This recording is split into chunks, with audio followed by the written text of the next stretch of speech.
สวัสดีครับแฟนรายการ QMM ทุกท่าน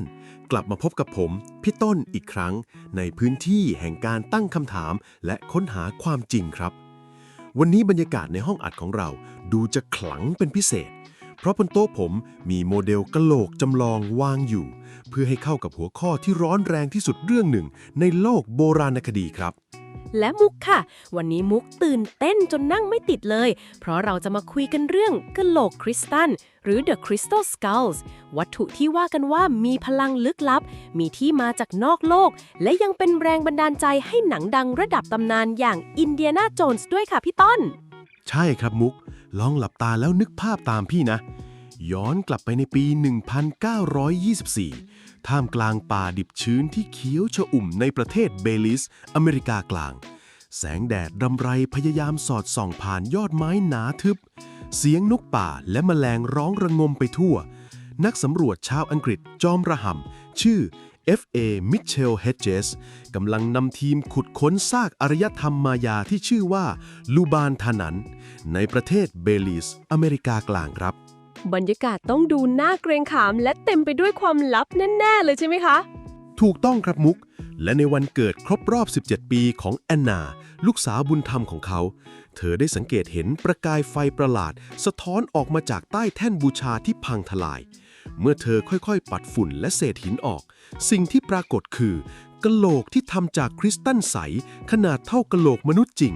และที่มหัศจรรย์คือส่วนกรามของมันสามารถแยกออกมาได้ด้วยล่ะครับว้าวของขวัญวันเกิดเป็นกะโหลกคริสตัลใต้แท่นบูชาชาวมายานี่มันยิ่งกว่าในนิยายอีกนะคะเนี่ยแล้วคนแถวนั้นเขาไม่ตกใจกันหรอคะตำนานเล่าว่าชาวมายาที่ช่วยขุดค้นถึงกับตัวสั่นและคุกเข่าลงกราบไหว้ด้วยความศรัทธาปนขวาดกลัวครับพวกเขาเรียกมันว่ากะโหลกแห่งโชคชะตาหรือ The Skull of Doom และเชื่อว่ามันสะสมความทรงจำของบรรพบุรุษไว้ครับมุกลองนึกภาพตามพี่ให้ชัดกว่าเดิมนะในปี 1924 นั้นป่าเบลิสไม่ใช่ที่ที่ใครจะเดินเข้าไปได้ง่ายๆทีมงานของมิเชล เฮดเจสต้องใช้มีดพร้าฟันฝ่าดงหนามและเถาวัลย์ขนาดเท่าขาคนกลิ่นดินชื้นๆกลิ่นใบไม้เน่าและความร้อนที่อบอ้าวราวกับอยู่ในเตาอบแค่ฟังมุกก็รู้สึกเหนียวตัวตามแล้วค่ะพี่ต้นวันที่แอนนาเจอหน้ากากกะโหลกคริสตัลมันเป็นช่วงเวลาที่พระอาทิตย์กำลังจะลับขอบฟ้าพอดีแสงแดดส้มแดงสาดส่องลงมากระทบกับยอดซากปรักหักพังของพีระมิดมายาแล้วทันใดนั้นเองแสงแดดมุมต้ามนั้นก็หักเหเข้าไปในซอกหินที่แตกออกจนเกิดเป็นลำแสงสีรุ้งพุ่งสว่างขึ้นมาท่ามกลางความมืดมิดของซากปรักหักพังแอนนาเล่าว่ามันเหมือนกะโหลกกำลังเรียกเธอให้เข้าไปหาครับเดี๋ยวค่ะพี่ต้นมุกแอบไปส่องข้อมูลมาเขาบอกว่ามันไม่ได้มีแค่ใบใสๆใบเดียวใช่ไหมคะสายตาดีมากครับมุกความจริงคือหลังจากใบของแอนนาโด่งดังพรรคพวกของกะโหลกคริสตัลก็เริ่มโผล่มาจากทั่วมุมโลกครับที่เด่นๆเลยคือกะโหลกอะเมทิสหรือกะโหลกสีม่วงใบนี้ทำจากหินอะเมทิสสีม่วงเข้มทั้งก้อนพบในแถบกัวเตมาลา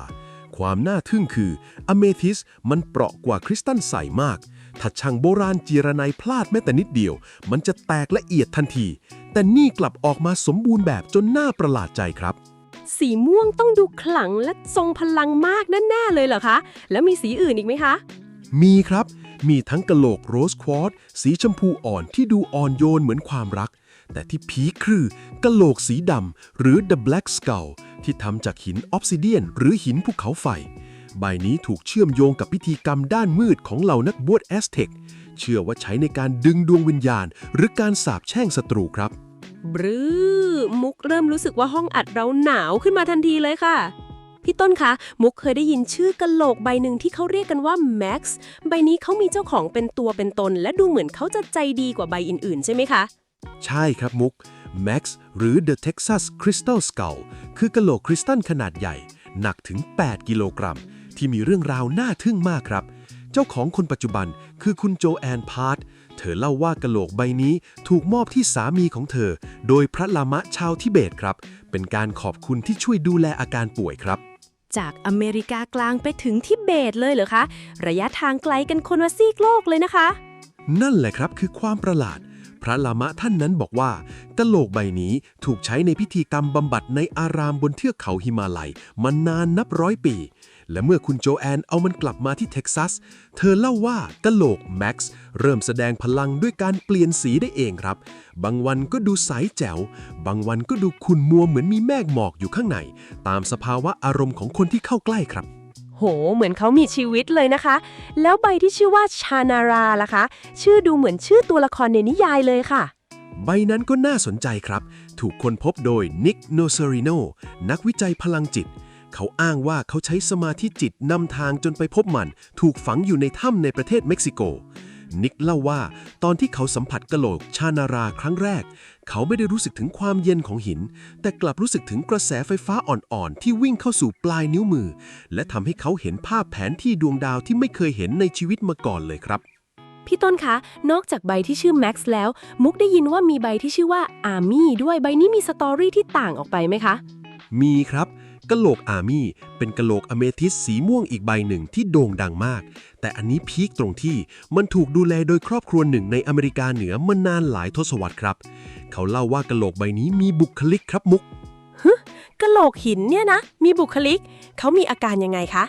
เจ้าของบอกว่าบางครั้งอาร์มี่จะดูมีชีวิตชีวาขึ้นมาในคืนพระจันทร์เต็มดวงและมีคนอ้างว่าเคยเห็นแสงวาบออกมาจากปากกะโหลกเหมือนเขากำลังพยายามจะพูดหรือสื่อสารอะไรบางอย่างนอกจากนี้ยังมีกะโหลกมายาหรือ The Mayan Skull ที่ถูกค้นพบในกัวเตมาลาใบนี้ความพิเศษคือรอยบากที่บริเวณฟันครับมุกมันสะท้อนวัฒนธรรมการตกแต่งฟันของชาวมายาจริงๆทำให้ใบนี้ดูมีความเป็นมนุษย์มากกว่าใบอื่นๆที่ดูสมบูรณ์แบบจนเกินไปครับมุกลองนึกภาพตามพี่นะย้อนกลับไป1,000 กว่าปีก่อนณยอดพีระมิดกลางป่าทึบในคืนที่ดวงดาวเต็มท้องฟ้านักบวชชาวมายาในชุดขนนกขวิดสาวสวมหน้ากากอัญมณีกำลังประคองกะโหลกคริสตัลนี้ไว้บนหัวบรรยากาศต้องขลังมากแสงไฟจากคบเพลิงต้องสะท้อนกับคริสตัลระยิบระยับแน่ๆเลยค่ะใช่ครับและเมื่อแสงจันทร์ส่องผ่านช่องว่างของเพดานวิหารที่ถูกคำนวณมาอย่างแม่นยำลำแสงนั้นจะพุ่งตรงลงมาที่กระหม่อมของกะโหลกคริสตัลแล้วมุกเชื่อไหมด้วยการหักเหของแสงที่ IBM เคยสงสัยแสงนั้นจะถูกส่งต่อไปที่ดวงตาของกะโหลกทำให้ดวงตานั้นเรืองแสงออกมาท่ามกลางความมืดมิดของวิหารสำหรับชาวบ้านที่ยืนอยู่ใต้พีระมิดสิ่งที่เขาเห็นคือกะโหลกเทพเจ้าที่ลืมตาตื่นขึ้นมันคือเทคโนโลยีการสร้างศรัทธาที่ล้ำลึกที่สุดในยุคนั้นเลยแหละครับแล้วพลังที่เขาเล่าลือกันล่ะคะนอกจากความสวยงามแล้วมันทำอะไรได้บ้างคะเยอะมากครับมุกมีความเชื่อว่ากะโหลกเหล่านี้คือคลังความรู้ถ้าใครรู้วิธีสื่อสารจะสามารถล่วงรู้ความลับของจักรวาลได้แต่ที่น่ากลัวคือเรื่องอาถรรพ์ครับแอนนามิเชลเฮดเจสเคยบันทึกไว้ว่าเธอเคยมองเข้าไปในตากะโหลกแล้วเห็นภาพหลอนของพิธีกรรมบูชายันที่มีเลือดนองโผล่ขึ้นมาบนผนังห้องนอนครับโหเป็นมุกคงเอาไปไว้นอกบ้านตั้งแต่วันแรกแล้วค่ะไม่ใช่แค่นั้นนะแขกที่มาเยี่ยมบ้านเธอบอกว่าบางครั้งไฟในบ้านจะกระพริบเองหรือได้ยินเสียงสวดมนต์ต่ำๆดังมาจากตู้โชว์กะโหลกทั้งที่ไม่มีใครอยู่ตรงนั้นครับนักพลังงานบำบัดเชื่อว่าคริสตัลมันมีคุณสมบัติในการดูดซับและกักเก็บคลื่นอารมณ์ครับถ้ามันอยู่ในสถานที่ที่มีคนตายเยอะๆมันก็จะปล่อยพลังงานความเครียดและความกลัวออกมานั่นเองครับ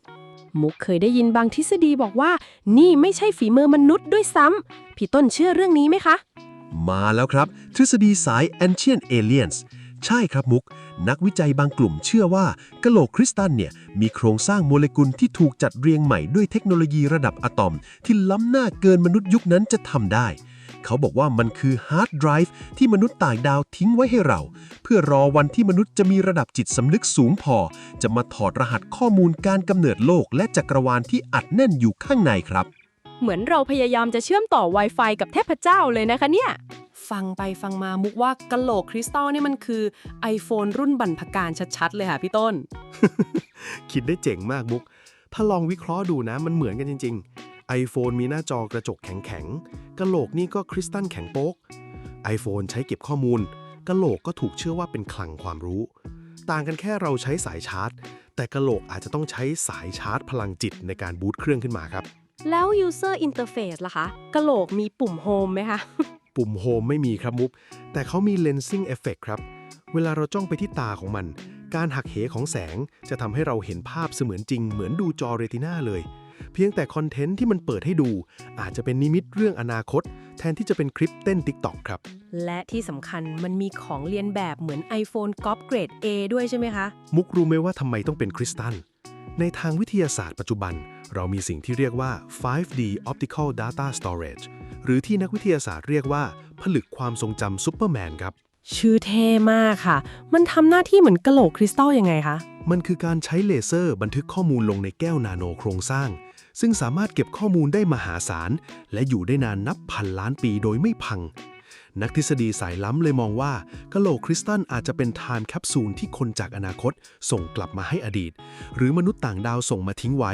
เพราะเขารู้ว่าคริสตัลคือวัสดุเดียวในจักรวาลที่สามารถทนทานต่อการเวลาได้ดีที่สุดนั่นเองครับคิดไปไกลมากเลยนะคะถ้าเป็นอย่างนั้นจริงข้อมูลข้างในอาจจะเป็นประวัติศาสตร์ของมนุษยชาติที่เราทำหายไปหรืออาจจะเป็นคู่มือการเอาตัวรอดของโลกเราก็ได้นะคะพี่ต้นมุกครับเรื่องที่ IBM เนี่ยถือเป็นจุดเปลี่ยนที่ทำให้คนเชื่อเรื่องพลังกะโหลกคริสตัลกันแบบกูไม่กลับอยู่พักใหญ่เลยนะเพราะในปี 1970 แฟรงค์ ดอแลนด์เขาไม่ได้แค่เอากะโหลกไปวางเฉยๆแต่เขาใช้เครื่องมือที่เรียกว่า spectroscopy หรือการวิเคราะห์สเปกตรัมของแสงด้วยครับโหชื่อฟังดูไฮเทคมากค่ะมันคือการตรวจอะไรคะพี่ต้นมันคือการยิงลำแสงผ่านเนื้อคริสตัลเพื่อวิเคราะห์องค์ประกอบทางเคมีและโครงสร้างภายในครับผลที่วิศวกร IBM ตกใจคือความบริสุทธิ์ของควอตซ์ครับเขาพบว่ากะโหลกมิทเชล H ชิ้นนี้ทำจากผลึกควอตซ์ชิ้นเดียวที่ไม่มีรอยต่อและแทบไม่มีฟองอากาศหรือตำหนิภายในเลยซึ่งตามธรรมชาติแล้วการหาควอตซ์ขนาดใหญ่และใสขนาดนี้มันยากมากเหมือนงมเข็มในมหาสมุทรเลยล่ะครับโหแล้วเขาตรวจเรื่องอายุจากเคมีได้ไหมคะแบบคาร์บอนเดตติ้งอะไรแบบนี้ค่ะนี่แหละคือความท้าทายครับมุกเพราะคริสตัลเป็นแร่ธาตุไม่ใช่สารอินทรีย์เราเลยใช้วิธีคาร์บอน 14 แบบที่ใช้ตรวจกระดูกไม่ได้วิศวกร IBM เลยใช้วิธี Surface Hydration Analysis หรือการตรวจการดูดซับน้ำที่พื้นสืบครับตรวจการดูดซับน้ำแล้วมันบอกอะไรเราคะตามทฤษฎีแล้วพื้นผิวของคริสตัลที่ถูกตัดหรือจีรไนจะค่อยๆดูดซับโมเลกุลของน้ำจากอากาศเข้าไปทีละนิดเป็นชั้นบางยิ่งผ่านไปนานชั้นน้ำนี้ก็จะยิ่งหนาขึ้น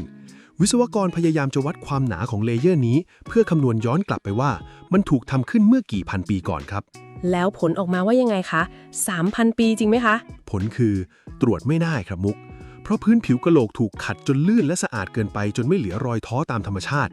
แต่สิ่งที่เขาพบแทนคือทิศทางของลำแสงเลเซอร์ที่เขาลงยิงผ่านกะโหลกเขาพบว่ากะโหลกนี้ทำหน้าที่เหมือนพริซึมหรือพริซึมหักเหแสงที่ถูกออกแบบมาอย่างตั้งใจเพื่อให้แสงพุ่งไปรวมกันที่จุดเดียวคือฐานกะโหลกครับหมายความว่าถ้าเราเอาไฟไปส่องที่ตาแสงจะไปรวมกันที่ฐานเหรอคะใช่ครับวิศวกร IBM ถึงกับอุทานว่าของชิ้นนี้ไม่ควรจะมีอยู่จริงเพราะการจะคำนวณจุดรวมแสงในก้อนคริสตัลดิบๆให้แม่นยำขนาดนี้โดยไม่มีคอมพิวเตอร์ช่วยออกแบบมันแทบจะเป็นไปไม่ได้ในยุคโบราณมันเลยกลายเป็นเชื้อเพลิงที่ทำให้คนเชื่อว่าต้องเป็นเทคโนโลยีจากต่างดาวหรืออารยธรรมที่สาบสูญอย่างแอตแลนติสแน่นอนครับโหนี่ขนาดวิทยาศาสตร์ระดับ IBM ยังเกือบจะถอดใจเลยนะคะเนี่ยมิหนาล่ะตำนานนี้ถึงอยู่ยงคงกระพันมานานขนาดนี้แล้วใบที่โชว์ที่ปารีสล่ะคะที่มุกเห็นในรูปมันดูเก่าและขลังมากเลยนะใบนั้นพีคยิ่งกว่าครับกะโหลกแห่งพิพิธภัณฑ์เกย์บรองลีในปารีสผลตรวจออกมาว่ามีรอยการขัดที่เนียนเกินไปและที่สำคัญคือมีแร่ธาตุแปลกปลอมฝังอยู่ในเนื้อคริสตัลซึ่งวิเคราะห์แล้วพบว่ามันคือแร่ที่พบไม่เฉพาะในเทือกเขาแอลป์ประเทศเยอรมนีและสวิตเซอร์แลนด์ไม่ใช่เม็กซิโกเลยสักนิดแหละครับ เอ้าสรุปคือน้องกะโหลกแอบไปเดินเล่นในยุโรปมาเหรอคะโป๊ะแตกแรงมากเลยค่ะพี่ต้นใช่ครับหลักฐานสรุปว่าส่วนใหญ่เป็นของที่ทำขึ้นในศตวรรษที่ 19 โดยพ่อค้าของโบราณจอมเจ้าเล่ห์ชาวฝรั่งเศสชื่อยูจีนโบบังเขาปั้นเรื่องราวขึ้นมาเพื่อหลอกขายนักสะสมกระเป๋าหนักในยุคนั้นนั่นเองครับพี่ต้นคะมุกสงสัยจังว่าทำไมคนนักวิทยาศาสตร์ออกมาเฉลยแล้วว่ามันเป็นของเก๊ตั้งหลายใบแต่ทำไมคนจำนวนมากทั่วโลกยังเลือกที่จะกราบไหว้แล้วก็เชื่อในพลังของมันล่ะคะนี่คือประเด็นที่น่าสนใจมากในเชิงจิตวิทยาครับมุกนักมนุษยวิทยาบอกว่ามนุษย์เราเกลียดความว่างเปล่าของคำอธิบายเราไม่อยากเชื่อว่าโลกนี้มีแค่เราที่อยู่โดดเดี่ยวกะโหลกคริสตัลจุงกลายเป็นสัญลักษณ์ของความหวังว่าจะมีใครสักคนที่ฉลาดกว่าเราล้ำหน้ากว่าเราคอยทิ้งร่องรอยไว้ให้เราค้นหาครับอ๋อเหมือนกะโหลกเป็นสะพานเชื่อมระหว่างตัวเราที่ตัวเล็กๆกับจักรวาลที่กว้างใหญ่ใช่ไหมคะถูกต้องครับ การเชื่อว่ากะโหลกมีพลังมันทำให้ชีวิตที่มีแต่การทำงานและการใช้ชีวิตประจำวันดูมีความหมายขึ้นมาทันทีมันคือการมองหาเวทมนต์ในโลกที่ทุกอย่างถูกอธิบายด้วยวิทยาศาสตร์จนหมดสิ้นแล้วครับและความเชื่อนี้เองที่ทำให้กะโหลกคริสตัลยังคงส่องประกายอยู่ในใจคนเสมอมาครับมุกครับหลังจากที่เราคุยกันมาทั้งหมดเนี่ยทั้งเรื่องหลักฐานทางวิทยาศาสตร์ที่ฟ้องว่ามันเป็นของเก๊จากเยอรมนีทั้งเรื่องรอยวงล้อเครื่องมือไฟฟ้าพี่มีคำถามหนึ่งที่อยากชวนมุกกับท่านผู้ฟังมาถกกันครับมุกคิดว่าความจริงที่โหดร้ายกับความลวงที่แสนหวานอะไรที่มีค่าต่อมนุษย์เรามากกว่ากันโหเปิดประเด็นมาสั้นลึกเลยนะคะพี่ต้นถ้าถามมุกนะคะในฐานะที่ชอบเรื่องลึกลับมุกว่าบางทีเราก็ไม่ได้ต้องการความจริงที่บอกว่ามันคือก้อนหินราคาถูกจากศตวรรษที่19เสมอไปหรอกค่ะเพราะความจริงแบบนั้นมันทำให้โลกนี้ดูจืดชืดลงไปถนัดตาเลยค่ะใช่ครับนักปรัชญาเคยบอกว่ามนุษย์เราเป็นสัตว์ที่ดำรงอยู่ด้วยเรื่องเล่าหรือ narrative animals ครับ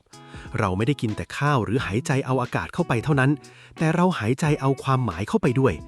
กะโหลกคริสตัลต่อให้มันจะเป็นของที่นายยูทีนโบบังทำขึ้นมาหลอกขายแต่มันได้สร้างความหมายใหม่ให้กับคนที่ได้พบเห็นไปแล้วนับล้านคนล่ะครับหมายความว่าต่อให้มันเป็นของปลอมแต่มันได้สร้างพลังงานของจริงขึ้นมาแล้วใช่ไหมคะเหมือนเวลาเราดูหนังแล้วร้องไห้ทั้งที่เรารู้ว่านั่นคือนักแสดงและบทที่เขียนขึ้นมาแต่น้ำตาที่ไหลออกมาน่ะมันคือของจริงค่ะเปรียบเทียบได้ยอดเยี่ยมมากบุ๊กนั่นแหละคือประเด็น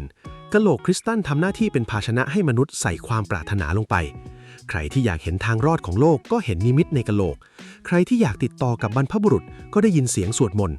สิ่งเหล่านี้อาจจะไม่ได้เกิดจากหินแต่มันเกิดจากจิตของเราที่ถูกวัตถุชิ้นนี้กระตุ้นให้ทำงานครับงั้นคำถามสำคัญคือถ้าวันหนึ่งเราพิสูจน์ได้100%เลยว่าทุกใบในโลกนี้ทำมาจากโรงงานเดียวกันในเยอรมนีหมดเลยพี่ต้นคิดว่าตำนานนี้จะหายไปไหมคะพี่เชื่อว่าไม่หายครับบุ๊กเพราะความเชื่อมันมีภูมิคุ้มกันต่อข้อเท็จจริงเสมอเมื่อไหร่ที่วิทยาศาสตร์บอกว่าไม่ใช่คนที่อยากจะเชื่อก็จะบอกว่าวิทยาศาสตร์ยังก้าวตามไม่ทันหรือรัฐบาลปิดบังความจริงนี่คือกลไกการป้องกันตัวเองของจิตใจมนุษย์ที่ไม่ยอมให้ความมหัศจรรย์ถูกทำลายลงได้ครับมุกมองว่ามันเหมือนกับศรัทธาเลยนะถ้าเรามองว่ากะโหลกนี้คือศิลปะชั้นยอดชิ้นหนึ่งที่ทำขึ้นมาเพื่อเตือนสติให้เราตระหนักถึงความตายMemento Mori เหมือนกะโหลกในภาพวาดโบราณมันก็ยังมีคุณค่าในตัวมันเองอยู่ดีโดยไม่ต้องพึ่งพามนุษย์ต่างดาวเลยด้วยซ้ำค่ะจริงครับมุกกะโหลกคริสตัลจึงเป็นเหมือนกระจกเงาใบใหญ่ที่วางไว้ตรงหน้ามนุษยชาติถ้าเราเป็นคนขี้กลัวเราจะเห็นคำสาปถ้าเราเป็นคนช่างสงสัยเราจะเห็นรอยมือเครื่องมือไฟฟ้าแต่ถ้าเราเป็นคนที่มีความหวังเราจะเห็นแสงสว่างที่สะท้อนออกมาจากดวงตาของมันครับฟังแล้วรู้สึกดีจังเลยค่ะพี่ต้นจากเรื่องที่ดูเหมือนจะเป็นการจับผิดคนโกงกลายเป็นเรื่องของการเข้าใจจิตใจตัวเองไปซะได้ค่ะนั่นแหละคือหัวใจของ QMM Podcast ครับเราไม่ได้มาเพื่อตัดสินว่าใครผิดใครถูกแต่เรามาเพื่อตั้งคำถามว่าสิ่งที่เกิดขึ้นนั้นบอกอะไรเราเกี่ยวกับความเป็นมนุษย์บ้างครับและกะโหลกคริสตัลก็ได้พิสูจน์แล้วว่ามนุษย์เราเก่งที่สุดในจักรวาลเรื่องการสร้างตำนานที่ไม่วันตายครับฟังจบแล้วรู้สึกเหมือนโดนหลอกแต่ก็ยังรู้สึกทึ่งนะคะต่อให้มันไม่ใช่ของโบราณ 3,000 ปีแต่งานฝีมือที่เนียนขนาดหลอกคนได้ทั้งโลกมาเป็น100 ปีมันก็ไม่ธรรมดาจริงๆค่ะถูกต้องครับมุกปริศนากะโหลกคริสตัลสอนให้เรารู้ว่าความจริงอาจจะไม่โรแมนติกเท่าความเชื่อแต่การกล้าที่จะใช้ปัญญาและวิทยาศาสตร์เข้าไปพิสูจน์คือสิ่งที่ทำให้มนุษย์เราก้าวหน้าครับใช่ค่ะและถึงแม้มันจะไม่มีพลังวิเศษแต่พลังของจินตนาการที่มันสร้างขึ้นมาก็ทำให้โลกเรามีเรื่องราวที่น่าสนใจให้เรามานั่งคุยกันในวันนี้ขอบคุณพี่ต้นมากๆนะคะสำหรับข้อมูลจัดเต็มวันนี้ยินดีครับมุกและขอบคุณท่านผู้ฟัง QMM ทุกท่านด้วยนะครับอย่าลืมนะครับสงสัยได้แต่อย่าลืมหาคำตอบด้วยเหตุผลและอยากให้เรามาพูดคุยเรื่องไหนอีกก็คอมเมนต์ไว้ได้เลยนะครับแล้วอย่าลืมกดไลค์กดติดตามเพื่อเป็นกำลังใจให้พวกเราด้วยนะคะสำหรับวันนี้พวกเรา2 คนต้องลาไปก่อนสวัสดีค่ะสวัสดีครับ